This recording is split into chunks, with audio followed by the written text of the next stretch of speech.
Hi everyone and welcome to the Kettlebell series, and next up what I'm going to show you is two things. First is what's called a cheat curl. So a cheat curl is how you get the kettlebell up into a rack position, which is the second thing I'll show you. A rack position without having to swing and clean it up, okay? So it's an easier version to get the weight up into a rack position for you to do things such as your jerks or your overhead pressing work, okay?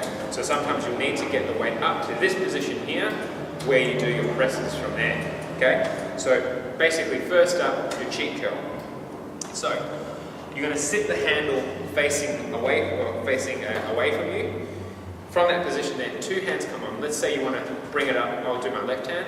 You want to bring it up onto your left hand side of your body. Your left hand is going to go on the kettlebell first. Then your right hand is going to clasp over your left hand. So one hand on first, other hand on, and then from that position, you're just going to curl it up. Use both hands to curl it up into this position here. Now, the rack position. So the rack position for guys and girls is a little bit different. So for guys, what you want to imagine that you're doing is that you're pointing to yourself. So you want to say, me, or I'm the coolest.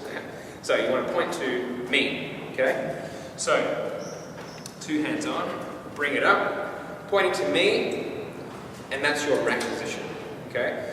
Notice how my wrist is nice and straight with the kettlebell sitting on the back of the forearm, okay? It will feel a little bit tender, it will feel quite uncomfortable when you first start out doing, holding it in a rack position here, but you will build up tolerance for that. The way that I always learned it is that if you feel the pain on the back of your wrist, that's God's way of telling you that you're doing it right, okay? So pointing to me, from that position there, that's when you can start doing your overhead pressing work, but that's your rack position for a guy.